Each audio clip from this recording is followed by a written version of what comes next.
Y regreso con ustedes a ver parte de lo que ha venido reaccionando usted, aquí del otro lado del internet. Tú, por ejemplo, Jesús Ávila Meneses, Chuy, dice, estamos en el país de no pasa nada. Qué vergüenza que un país con un sistema judicial verdadero ya hubiera investigado casos como el de Tlatlaya. Y en este momento aquí estamos reeditando el caso de... Estamos en enero, a mitad de enero, algo que sucedió en junio del año pasado y a través de una iniciativa de un solo individuo que dijo al Instituto Federal al IFAI, de Acceso a la Información, le dijo, oye, dame información de lo que fue Tlatlaya. Vino la negativa porque se supone que está bajo reserva. Viene la Comisión Nacional de Derechos Humanos, dice no, es un caso grave, se tiene que revelar y entonces sale otra vez todo a la luz 6 meses, 7 meses después. Es una verdadera vergüenza. En YouTube, Sonia González, el PRI y sus viejas mañas, los mismos discursos, los de siempre. ¿Acaso no se dan cuenta de la realidad? El presidente vive en su mundo, lo que le he venido diciendo, que el presidente de la República está haciendo sus giras por todo el país, en lugares cerrados, con públicos a modo, con discursos a modo. Fíjense, por ejemplo, anteayer, Alonso Alcira, que es el dueño de Altos Hornos de México, no creo que sea así un legislador para hablar, lo tomaron como empresario para que hablara a nombre de los empresarios en un acto en donde estaba el presidente, y el cuate empezó a improvisar y de repente dijo, pues yo creo que ya con las reformas vamos a empezar a progresar. Y entonces dices tú, ¿y qué más? Y dice, ahora, a mí la fiscal me cayó como una granizada, dice Alonso Ancira. Y entonces ahí todos los empresarios que estaban en el banquete empezaron a aplaudirle a Alonso, como diciendo, qué bueno que le dijiste al presidente que la reforma fiscal nos cayó como una granizada. A mí me llama profundamente la atención, se los digo, me llama la atención que habiendo tenido la reforma fiscal más persecutoria, más inquisitiva, más desconfiada, más apabullante, más presionante, más pergollante para el mediano empresario, para el pequeño, la Canacintra dice, nos van a hacer pedazos cuando lleguemos a la tributación anual, a lo que tenemos que pagar de todo lo que fue el año pasado, en el resumen de resúmenes. Y no hay nadie que le diga a la Secretaría de Hacienda que la reforma fiscal está mal, tiene parado al país. Es un derroche de dinero impresionante el de las campañas. En Morelos rentan casas por 15,000 pesos mensuales para los procesos electorales, casas con alberca, jardines, se dan festines envidiables. Isabel Coren dice, mientras exista la corrupción en todos los niveles de México, seguirá como está, mientras la gente solamente se preocupe por enriquecerse a costa de nuestros impuestos. Esto será el cuento de nunca acabar. Es parte de lo que ustedes me están diciendo en las redes sociales, a través del Twitter y a través del Facebook. En los trending topics, ¿qué es lo que tenemos ahora en estas hashtags? Con algo que le voy a presentar aquí a continuación.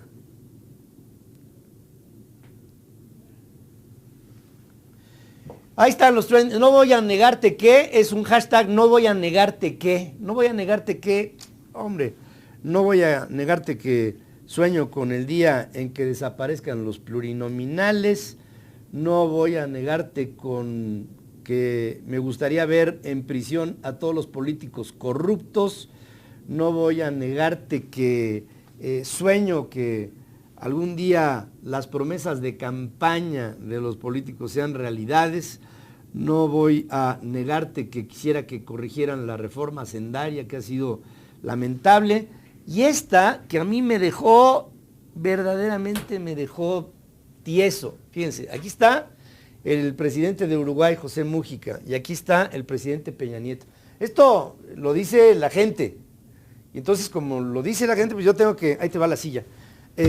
Ahí te va lo dice la gente, fíjense. El presidente Mújica, el presidente, no voy a negarte que es el presidente más apreciado por su austeridad, por ver por su pueblo, por su sencillez, por honesto y porque no le importa el poder. Y no voy a negarte que el presidente más despreciado, lo dice la gente, ¿eh? No estoy diciendo yo, que me podría sumar.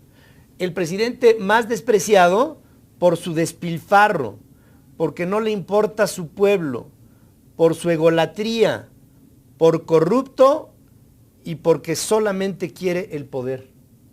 Entonces, en el no voy a negarte que hace una mezcla entre un hombre que no voy a negarte que es el más apreciado y otro en donde el no voy a negarte que es el más despreciado. Y ponen a un presidente que anda en un bochito y vive en un departamentito contra otro que vuela en un helicóptero nuevo Augusta y vive en una casa que le pagó un contratista. ¿Cómo la ven? Y pues no voy a negarte que eso calienta, ¿no? Y que la casa, cuando hay el humor para estar más relajado, se pone toda en tonos anaranjados. Y luego pasa rosa en una cromoterapia maravillosa, en donde todos vivimos, los tuyos y los míos, en armonía.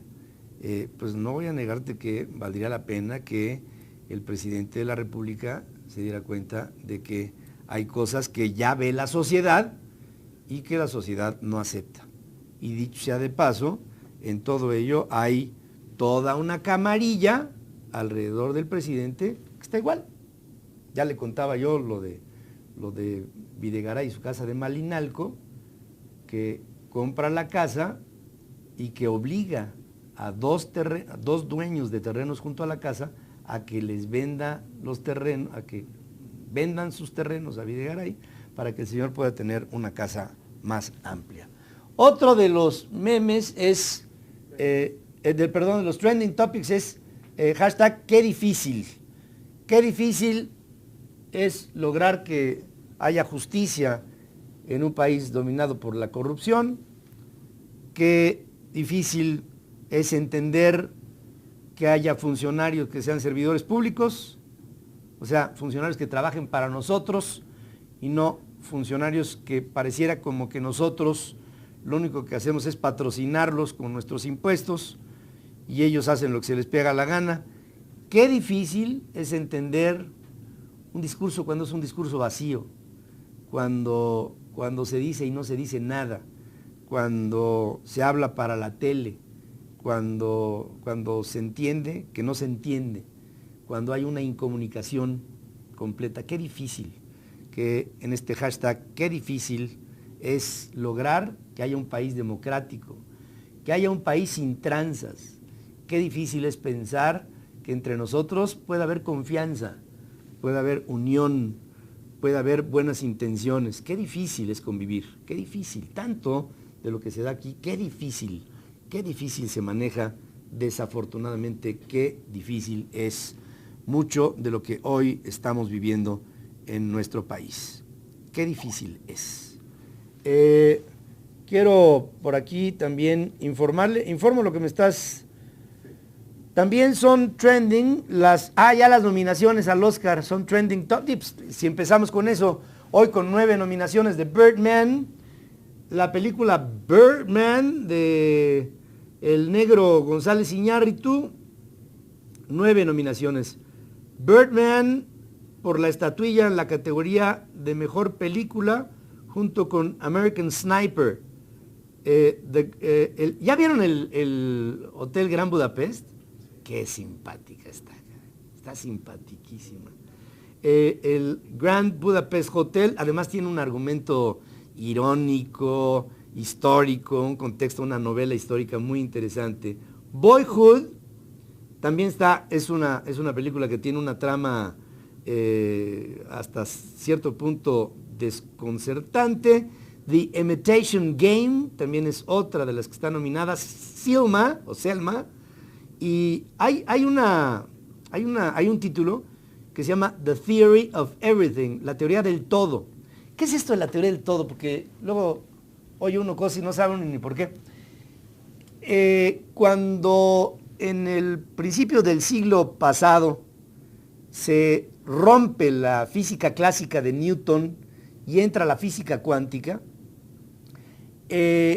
una serie de científicos, empezando por Albert Einstein y algunos otros como Niels Bohr, trataron de encontrar una ecuación que llegara a explicar al universo, una ecuación completa.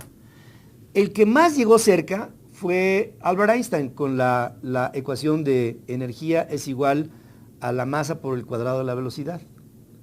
Esta teoría, que es la teoría de la relatividad, expresada en la velocidad de la luz, a Einstein no le dio tiempo para llegar a encontrar una explicación a la teoría del todo, que sería la ecuación madre de cómo se mueve el equilibrio del universo. ¿Qué le digo? Por ejemplo, en la física clásica de Newton están las 3 leyes fundamentales de la física. Toda acción corresponde a una reacción igual y de signo contrario. Este tipo de la ley de la atracción de la gravedad, ese tipo de definiciones definieron a la física del planeta. Después, Einstein definió a la física cuántica, aunque fue sin quererlo, pero se trataba de encontrar the theory of everything. ¿Quién es el que avanza en la teoría del todo? Stephen Hawking, que es un hombre que tiene esta deformación de sus músculos, que no puede hablar, que está deformándose y que se ha vivido condenado a estar atado a una silla de ruedas y con formas que interpretan su voz y sus expresiones, y es el hombre que ha tratado de avanzar en la teoría del todo.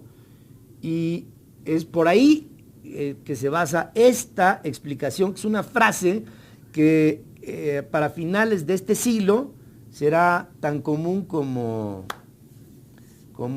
sumar, dividir o multiplicar o restar, pero que por lo pronto hoy, cuando le digo la teoría del todo, pareciera que le estoy aquí manejando algo que es un concepto muy complicado. Y hay otra que se llama Whiplash, que es el latigazo, en la que también hay nominaciones para esta película dentro de los Oscar. González Iñárritu también fue nominado, ya se esperaba, en la categoría del mejor director. Vamos a ver si esta se logra y se consolida, aunque ha estado cerca, no ha ganado un Oscar para él, que le otorga la Academia de Ciencias y Artes. Fue nominado al mejor director por Babel en el 2007 y desde entonces hasta la fecha, hoy regresa por sus fueros con Birdman.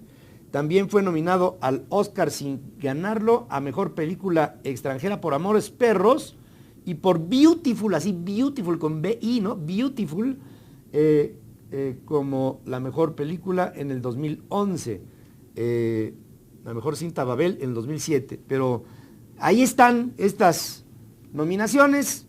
Birdman, se la recomiendo. No es una película de superhéroes, yo diría al revés. Es como de estos underdogs, le llaman los norteamericanos, estos infrahéroes que tienen una actitud en donde proponen a través de su actitud una forma de recuperarse, de salir de un esquema de derrota para entrar en uno de éxito, con un instinto de autodestrucción muy complejo, que después de todo es parte de lo que a veces suele tener como recurso el ser humano. Es un guión y un argumento verdaderamente extraordinario.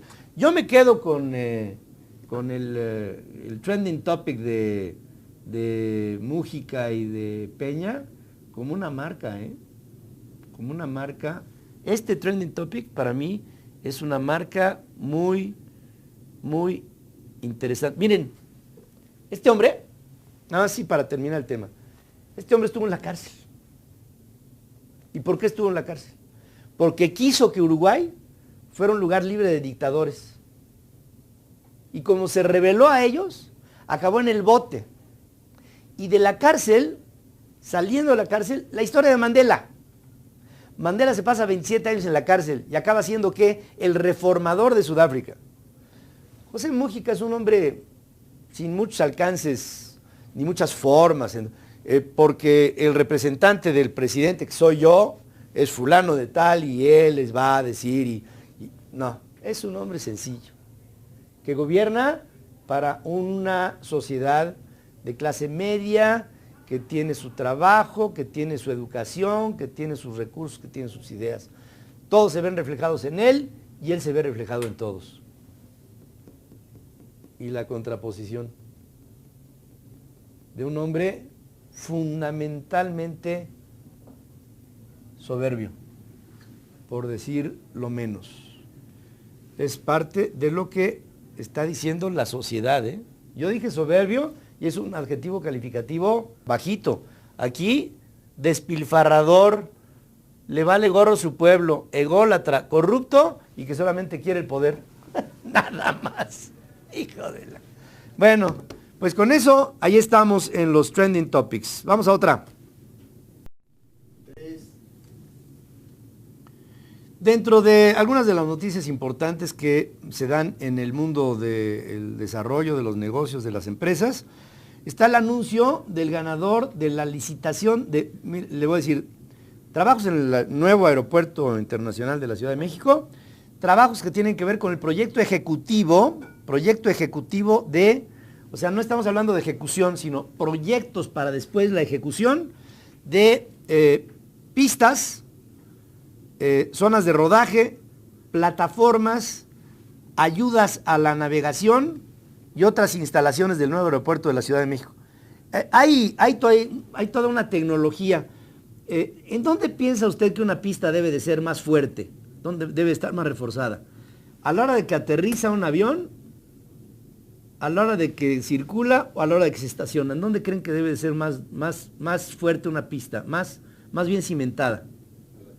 Al aterrizaje. ¿En dónde más? ¿No? ¿Saben en dónde? En donde se estaciona. Porque ahí está en peso muerto. Si, como no tiene velocidad, el vector de posición, le da el peso completo. Entonces, en donde tiene que ser mejor cimentada una pista, es donde se estaciona. Donde llega y le meten la puerta, le conectan con la puerta para desembarcar, ese es el lugar en donde tiene que ser la pista más reforzada. En donde aterriza, viene el peso del aparato, viene descompuesto, porque viene el peso, pero con una combinación de un vector de velocidad, y entonces el peso no es completo. Aunque tenga un impacto, si el aparato pesa 800 toneladas, en el momento en que toca, pesa 200, porque está deformada su peso por la velocidad. Entonces todo el mundo piensa que a la hora de aterrizar es en donde tiene que tener mayor refuerzo. No, ahí es en donde menos. En donde tiene que tener mayor refuerzo es en donde se estaciona. Pero en fin, esto lo tienen que saber organizaciones que le conocen. Entonces hay una que se llama Netherlands Airport Consultants, o sea, los consultores de aeropuerto de Holanda. Esta empresa es una empresa de mucha experiencia, ha participado en la proyección ejecutiva, los proyectos ejecutivos de unas 500 aeropuertos en todo el mundo. Holanda es un país que tiene excelencia aeroportuaria.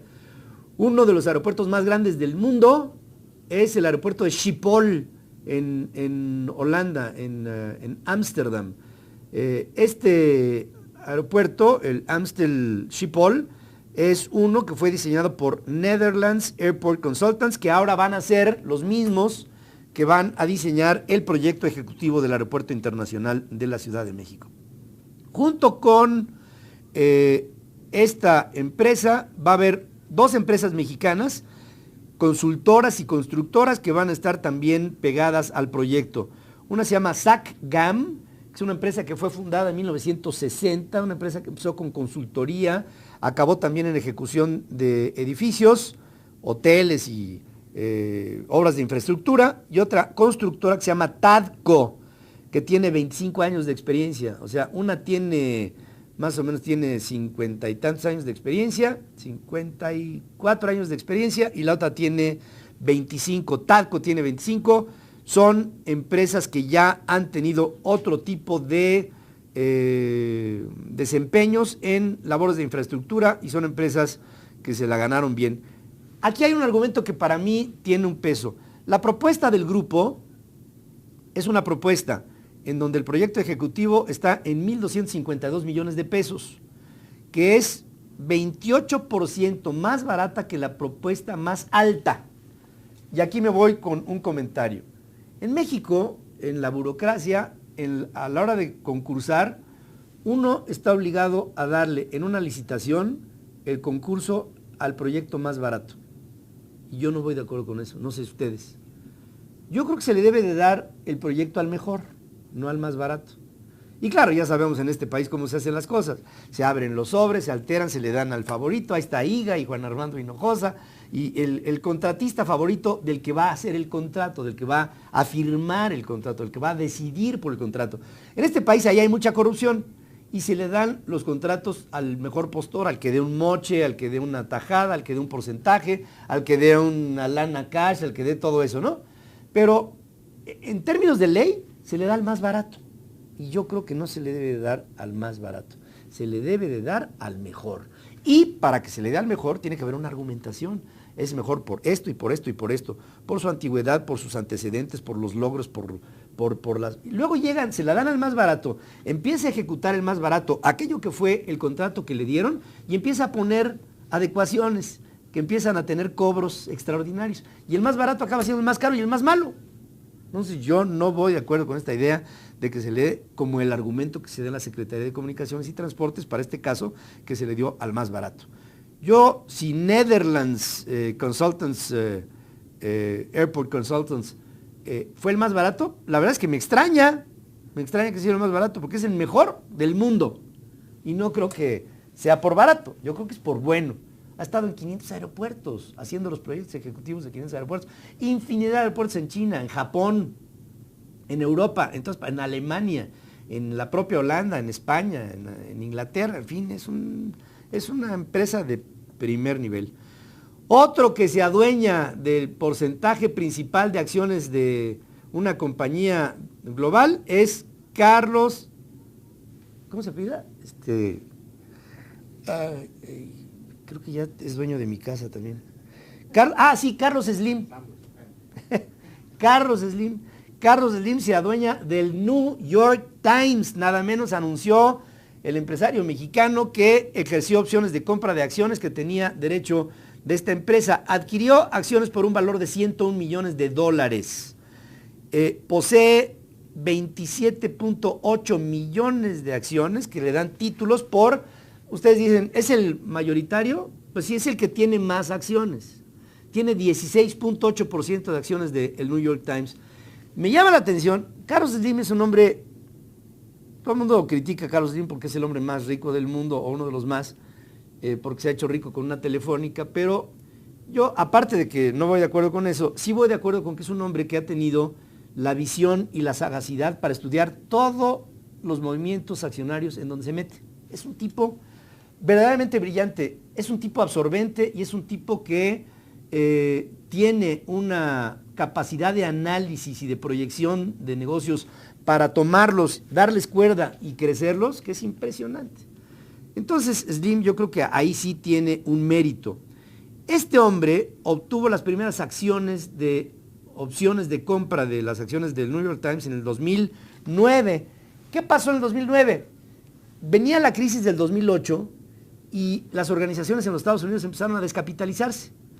Muchas organizaciones, al descapitalizarse, empezaron a dejar de pagar publicidad. Muchas organizaciones de medios, al no tener anunciantes, empezaron a quebrar. ¿Y saben qué pasó con el New York Times? Que estaba, bueno, hasta su casero, hasta su ISA de allá, su ISA Business Center de allá, ya se lo estaban quitando el edificio. Y entonces llegó Slim y dijo, a ver, llegó con el consejo de administración del New York Times y les dijo, ¿qué necesitan? Necesitamos dinero para capitalizar. ¿Por qué no nos prestas así como por mientras que nos recuperamos? Órale, ¿qué van a hacer ustedes? Pues mira, nos vamos a meter a lo digital y vamos a buscar formas en internet y nos vamos a meter por acá y vamos a bajar el tiraje físico y vamos a entrar más al virtual y vamos a meternos a hacer un poquito de televisión con el internet. Ferris Light TV. Digo, de allá. Y entonces, ¿qué creen? Que este cuate le metió 250 millones de dólares. Ándale, ahí te los presto. Se los pagaron en el mismo año. Pero vieron a Carlos Slim como Birdman. O sea, el hombre se convirtió en el... Realmente, el mérito de Slim no es que tenga el 16.8% de las acciones. El mérito verdadero de Slim para el New York Times es que lo salvó de la quiebra. Ese es el mérito.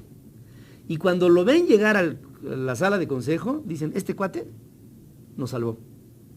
Y creyó en nosotros. Y nos aventó 250 millones de dólares por delante y no dijo absolutamente ni pío. ¿Es un tipo inteligente? Sí. ¿Tiene la lana para hacerlo? Pues sí. ¿La hizo? Sí, pues ahí está.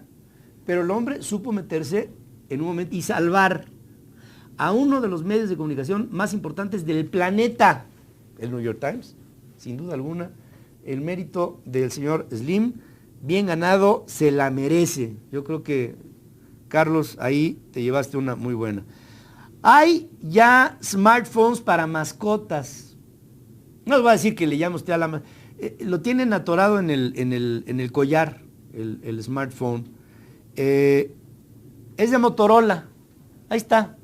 Y en ustedes pueden localizar a la... Ya había unos localizadores de GPS para venados. Había otros localizadores de GPS para peces. Había otros localizadores de GPS para aves. En los estudios que hacen los grupos ecologistas y los grupos proanimales, etcétera, ya había este tipo de localizadores. Pero este smartphone de Motorola lo que hace es que, en primer lugar, localiza en dónde está tu perro. Localiza, por ejemplo, el perro va caminando y va a través de una cámara. Tú puedes ir viendo su recorrido y si en el recorrido reconoces por dónde anda, pues también puedes doble documentar en dónde está tu perro, si es que estuviera el caso de que estuviera extraviado o de repente le dejaste la mirada y ya no sabes en dónde está. Y también este smartphone tiene la posibilidad de que algunos signos vitales de tu perro también sean detectables. A través de esta llamada localizas GPS, localizas dónde camina, monitoreas el estado de salud de muchos de los signos vitales de tu perro y la pregunta que te hago es, ¿se lo comprarías a tu perro o no se lo comprarías?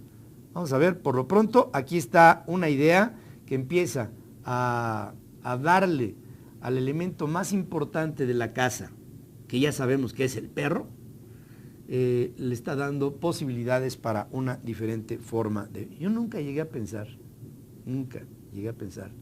que a un animal se le diera, en esta fase del siglo XXI, se le diera un aparato que sirviera para intercomunicarse contigo. Así es como ahora se están dando estas formas tecnológicas tan interesantes, tan inteligentes. Hasta ahí las cosas en el mundo de las empresas. ¿Tenemos más comunicaciones, Enrique? ¿O? Sí, ahí tenemos. A ver, dicen, por ejemplo, en YouTube, Alejandro Méndez, México no es el número 2 en corrupción. Ah, México es el número 2 en corrupción porque dio lana para no ser el número 1. Sí está gacho, ¿eh? Hay algunos otros países un poquito más corruptos que nosotros, pero no muchos. Y sí les puedo decir una cosa, en términos de lo que es la corrupción dentro de los países de la OCDE, que son los 34 países más desarrollados del mundo, ahí sí somos el primero. Qué difícil aceptar que pagamos a una bola de corruptos para que permitan y saqueen a el país. Es parte de lo que aquí le quiero decir. No voy a negarte que sueño con que se encarguen de la política mexicana, de los que se encargan de la política mexicana, realmente amaran a México. ¿A usted le gusta la gastronomía? Una de las mujeres más extraordinarias y con más éxito en México en términos gastronómicos es sin duda alguna Mónica Patiño, después de esta breve pausa.